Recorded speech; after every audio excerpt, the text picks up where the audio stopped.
bonjour à toutes et à tous, bienvenue sur KTV Cozy FM, le 106.9, pour un temps de parole en direct à la radio et à la télévision. Ils sont avec nous, Jean-Pierre et Amandine, sur non pas un bateau mais un plateau, c'est forcément sur Cozy. Jean-Pierre, bonjour. Bonjour Patrick. Bonjour Amandine. Bonjour Samuel. J'aurais dû commencer dans l'autre sens. Hein. Bonjour Patrick et Samuel. Ça va bien ce matin ? Vous avez l'air en forme. Si je vous dis que vous êtes en forme, c'est parce que c'est votre métier de remettre les gens en forme. Et j'en sais quelque chose. Samedi, il y a les journées portes ouvertes du fameux club 888 que tout le monde connaît ici à Mayotte. Ça veut dire quoi, porte ouverte? Attention, courant d'air quand même. Hein. Jean-Pierre. En fin de compte, les personnes viennent nous voir toute la journée, de 7h à 18h30, et découvrir nos activités gymniques, nos activités de la salle, ainsi que la danse, avec toutes les activités du 888 que nous proposons tout au long de l'année.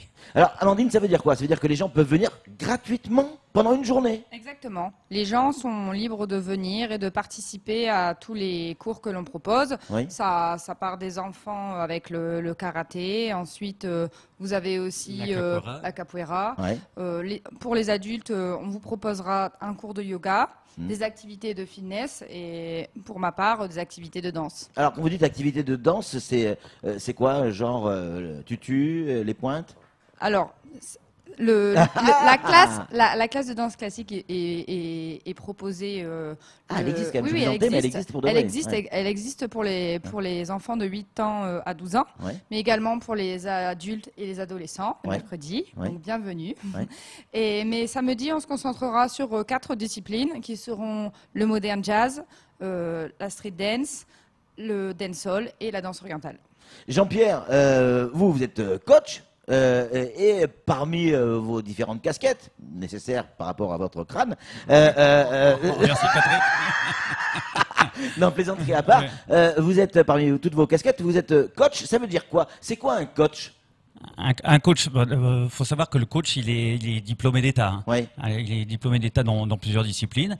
Et lui, son rôle, c'est d'encadrer, de diriger et de protéger aussi l'intégrité physique de la personne. C'est-à-dire que vous allez prendre en charge une personne ou un groupe de personnes avec un objectif. C'est très technique. C'est très technique. En fin de compte, on a des prestations. Bon, le décryptage de fitness, c'est toujours un petit peu compliqué à décrypter par rapport à leur nom, à leur nomination des activités. Et le coach, en fin de compte, en fonction de l'activité, dirige la personne. Alors, quand je disais un objectif, c'est-à-dire que vous avez la personne ou le groupe de personnes qui a un objectif très précis et vous mettez en place un programme adapté pour atteindre cet objectif. C'est-à-dire que, ce que je veux dire par là, Jean-Pierre, c'est que vous avez une obligation de résultat, en quelque sorte. Indirectement, oui. C'est vrai si la personne a un objectif déterminé, le coach, il se doit de remplir cet objectif à plus ou moins court terme. Et je peux vous dire que ça marche. J'en sais quelque chose. J'ai voulu perdre 10 kilos. Je suis allé voir Jean-Pierre. Il m'a regardé. Il m'a dit fais-toi circoncire. Amandine. Amandine, plaisanterie à part. On le disait à l'instant, il va y avoir des tas de gens qui vont venir. Est-ce que, imaginons, la danse, je ne me vois pas trop danser, mais j'ai besoin de faire du sport. Est-ce que ça peut être le moyen de faire du sport ? Alors, la danse, c'est un sport complet. C'est un sport qui vous permet de vous muscler, de vous dépenser. Mais c'est aussi un art, c'est une manière de pouvoir s'exprimer et de pouvoir C'est-à-dire, un art, comment ça on s'exprime avec la danse? Par la danse, vous pouvez communiquer des émotions. Également, toute émotion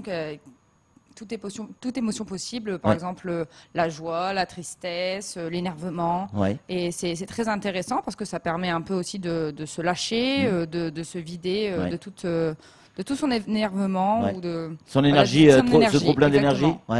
Le corps en a besoin, Jean-Pierre, de se dépenser. Je me souviens, vous me le disiez régulièrement, si le corps ne se dépense pas en termes d'énergie, c'est la tête qui fonctionne moins bien. Oui, on dit toujours que c'est la tête qui dirige, hein, ouais, la tête va diriger le corps. Ouais. Bon, le coach, bien sûr, il a son rôle, on en parlait tout à l'heure, un rôle très important. Ouais. En fin de compte, il va tout de suite voir, il va faire un bilan avec le pratiquant, hein, ouais. ou le non pratiquant, parce qu'on a tout un panel de personnes qui viennent nous voir. Le départ, c'est un pratiquant. Enfin, il y a le pratiquant qui est vraiment qui pratique une discipline ouais. qu'on continue, et la personne aussi, une personne qui arrive et qui connaît même pas son corps, qui a du mal à connaître son corps. Donc on part de zéro à alors justement, quand on part de zéro, parce que c'est le plus difficile, quelqu'un qui a l'habitude de faire du sport, qui fait du sport, qui va s'entretenir, quelque part c'est assez facile, son corps est habitué. Mais quand ça fait très longtemps qu'on n'a pas fait de sport ou qu'on n'en a jamais fait et que médicalement parlant, on doit en faire, parce que les médecins nous disent faites du sport des fois. Comment on commence? Parce que c'est le plus dur de dire faut y aller, j'ai la flemme, j'ai pas envie, je suis fatigué.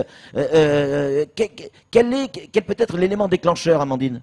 Moi, je trouve que déjà, se rendre à un cours de sport avec des amis, ça peut déjà être une bonne chose. Oui, mais donc Samuel ne pourra pas venir. Donc, on en trouve. Ouais. Mais de toute façon, on peut très bien aussi se faire de nouveaux amis dans les cours de sport. Ouais. Donc je pense que déjà, ça peut être très intéressant. Ou de nouveaux amis. Le coach est là aussi pour vous motiver. C'est ça. C'est un élément vraiment très important dans la motivation du pratiquant. Ça c'est clair, que le coach vous motive, je veux dire que j'ai pris de sacrés mornifles. Samuel Bocher, le rédacteur en chef de France Mayotte Matin, qui est très intéressé par la danse, a une question à vous poser. Oui, que ce soit la danse ou les autres activités. Voilà. Danse, imaginons que je veuille me remettre au sport. Oui, imaginons alors. Je viens vous voir, je veux juste faire les abdos. Le rôle du coach, de l'animateur, du moniteur, ainsi de suite, c'est de dire non, tu as aussi besoin de faire un peu les jambes, tu as aussi besoin de faire les abdos, tu as besoin de faire les pectoraux, les bras. C'est de conseiller une remise en forme globale où on écoute juste à la demande le client quand il arrive. Non, tout à fait. Dans le jargon sportif, on appelle ça la PPG, la préparation physique généralisée, hein, qui passe par un bilan. La prise en charge d'un nouvel adhérent, d'une nouvelle personne qui vient nous voir, on appelle ça le bilan. C'est une prise en charge sur à peu près ça peut durer entre 15 et 30 minutes.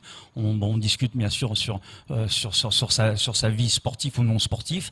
On discute aussi sur sa vie physique, hein, de savoir s'il n'avait pas eu des traumatismes ou des pathologies. C'est un peu le médecin, quoi. C'est tu picoles, après, on ne peut pas se substituer à un médecin, mais c'est vrai que le bilan et la prise en charge est très important. C'est pratiquement le premier moment le plus important, justement, pour ce qu'on appelle le bilan et la prise en charge d'un futur adhérent. Hein. Donc, on a quand même une mauvaise nouvelle pour vous, puisque les petits terriens ont une question à vous poser, qui disent et pourquoi pas un club 888 en petite terre? Oui, c'est une idée. Moi, j'avoue qu'on me demande très souvent de venir faire des cours de danse en petite terre. Ouais. Je pense que je pourrais peut-être organiser très prochainement des stages. Ouais. Parce que notamment danse orientale, on me l'a souvent demandé. Danse orientale. Oui. Ça fait partie des produits que vous proposez. Oui, exactement. C'est quoi une danse orientale? Faites-nous un coup de danse orientale là. Ah oui, c'est un peu ça, Jean-Pierre le fait très très bien également. Oui. Jean-Pierre, Amandine, oui. On rappelle, c'est pas demain, j'ai fait une erreur tout à l'heure, c'est bien samedi. Samedi, tout à fait. La journée porte ouverte, on peut arriver à partir de 8h. C'est ça, 8h? Oui, 7h, même 7h. Même sur le plateau sportif. Sur le plateau, 7h, on peut faire du sport.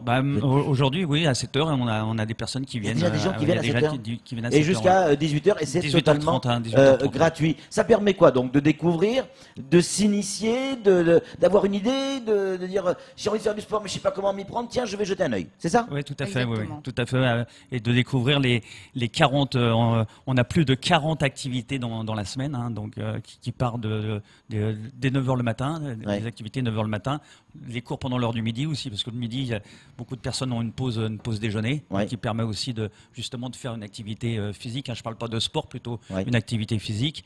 Et les activités gymniques, cours encadrés, redémarrent à partir de 17h jusqu'à 20h, 21h. Pour avoir du résultat en sport, ou sur des objectifs d'amincissement par exemple. Le sport c'est très bien, mais il n'existe pas de résultat s'il n'y a pas un suivi alimentaire. Ça va avec. Est-ce que ça aussi c'est des choses que vous proposez?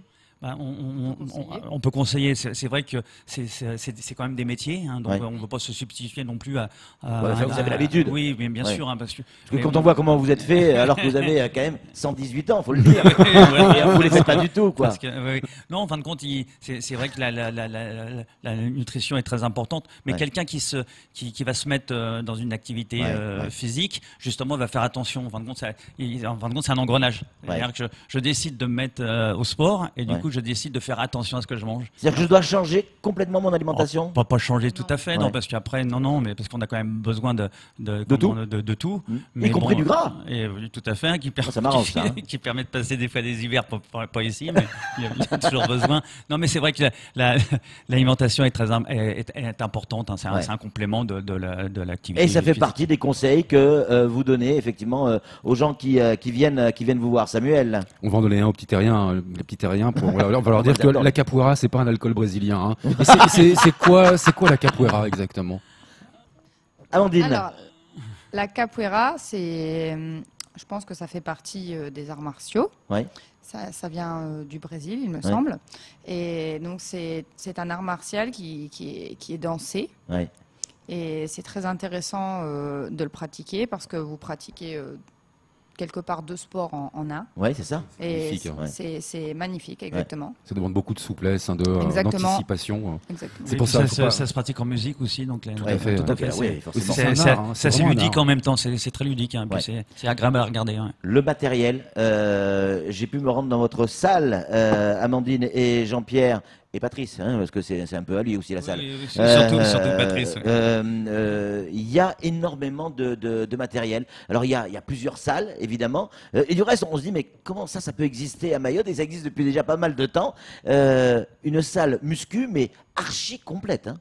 Oui, on trouve tous les appareils. Ouais. Alors il y a deux types d'appareils, ce qu'on appelle les appareils guidés. En fin de compte, c'est l'appareil guide le mouvement. Ouais. Donc il y a bien sûr une démonstration faite par le coach, hein, parce qu'il faut savoir qu'au 888, il y a toujours un coach en permanence qui est là pour guider les personnes, hein, donc sur les appareils, hein, qui sont assez faciles bien sûr pour un. C'est ça, c'est un coach qui est mis à disposition de la salle, donc de tous les gens qui sont là. C'est pas forcément un coach personnalisé dans ce cas-là. Non, hein. Il peut y avoir un coach personnalisé, hein, enfin, c'est sur demande. Hein, sur demande, une personne vraiment qui connaît pas et qui a vraiment besoin pour un objectif bien défini, donc peut demander effectivement un coach particulier. Hein. Sinon le coach est dans la salle, entre guillemets il tourne, il va voir les personnes pour les guider sur les appareils. Bon après il y a des initiés, eux ils n'ont pas besoin de conseils, hein, parce que comme je vous disais il y a deux types d'appareils, les appareils guidés, les appareils on les voit, hein, regardez ces machines. Les appareils non guidés, c'est-à-dire les appareils ce qu'on appelle la charge libre. Bon, c'est vrai que là c'est surtout pour un public d'initiés. Hein. Charge libre, c'est-à-dire qu'on peut mettre une charge différente en fonction de ses besoins, des efforts qu'on veut produire. Mais c'est les appareils guidés aussi, mais par contre le mouvement est guidé. Bien sûr. En revanche, il y a effectivement dans cette salle, il y a des gens qui y vont régulièrement, ce sont des passionnés, des habitués, des athlètes, quoi, vraiment. Alors, quand vous n'avez pas forcément l'habitude d'y aller, essayez d'y aller en dehors des heures où ils y sont tous, parce que on a l'air ridicule, quoi. Quand on arrive avec un peu de ventre, etc., et qu'on voit les mecs archi plantés, on se dit bon, aujourd'hui j'ai piscine, quoi. Hein, on peut y aller à n'importe quel horaire, c'est là où je voulais en venir en fait. Oui, tout à fait, hein, puisqu'on a ouvert de 7h le matin à 21h maintenant le soir. Bon, bien sûr, il y a des tranches horaires, ce qu'on appelle un petit peu l'heure de pointe. Hein, à 17h après le boulot. À 17h, entre 17h et 19h. Mais les coachs ont fait en sorte de diriger les gens sur les appareils. Bon, c'est vrai que quand les personnes rentrent dans la salle, ça fait tout de suite un petit peu un flux. Mais bon, toutes les personnes ne repartent pas en disant j'ai rien fait. On trouve toujours une solution justement. Pour que la personne ait son activité par exemple sur une heure, ce qu'on considère qu'une personne vient dans la salle à peu près entre 1 heure et 1 heure et demie. Samuel, pour conclure. Ce qu'a pas compris Patrick, c'est que la différence avec les athlètes et ceux qui débutent, c'est une motivation, les athlètes. On y est aussi pour leur ressembler à un moment ou à un autre. On a la concrétisation de l'effort. Oui, tout à fait. Il n'a pas vu ça. Hein. Il y a le culte du corps aussi. Hein. On a des adhérents qui viennent des fois 2 à 3 fois dans la journée. Hein. Donc, il y en a qui viennent 2 fois dans la journée pour travailler des groupes musculaires différents. Donc il y a vraiment des... Jean-Pierre, Amandine, j'aurais aimé discuter encore plus longtemps avec vous, mais on va donner le mot de la fin à Amandine. Samedi, journée porte ouverte, à partir de 7h du matin. Qu'est-ce qu'on va y retrouver pour ceux qui nous rejoignent? Qu'est-ce qu'on va pouvoir faire en quelques secondes? Donc vous allez pouvoir tester tous les appareils dans notre salle de musculation. Ouais. Puis pour les enfants, le matin, nous aurons des cours de karaté et de capoeira. Et à partir de 11h30, vous pourrez tester le yoga ainsi que des activités de fitness et de danse. Et tout au long de la journée, vous pouvez demander à tout moment à Amandine de vous faire une danse orientale. Vous l'avez bien compris.